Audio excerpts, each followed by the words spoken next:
જય માતાજી ને રામ રામ આપણા બધા ફોલોવર મિત્રોને। તો આજે તમારા માટે ફરી એકવાર લઈને આવી ગયો છું એક્સ્ટ્રા લોંગ 9 ફૂટમાં। ગાડીની ડિટેલ્સની વાત કરું તો ગાડી 2017 નું મોડલ રહેવાનું છે, 1 ઓનરમાં ગાડી રહેવાની છે, GJ3 રાજકોટ પાર્સિંગ રહેશે। ગાડીની કન્ડિશન ટીપ ટોપ રહેશે। ચાલો તમને ગાડી બતાવી। ગાડીમાં 4 ટાયર મિત્રો નવા છે।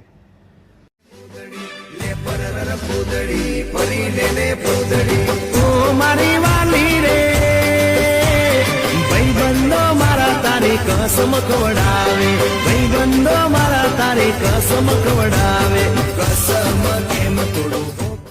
તો ગાડી તો મિત્રો તમે ચેક કરી લીધી હશે, તો હવે આપણે ગાડીનું ઇન્ટિરિયર ચેક કરી લઈએ। ચાલો। માત્ર ને માત્ર 1,10,000 કિલોમીટર ચાલેલી ગાડી છે મિત્રો। હવે આપણે ગાડીની કિંમતની વાત કરીએ। ગાડીની કિંમત રહેવાની છે 7,25,000।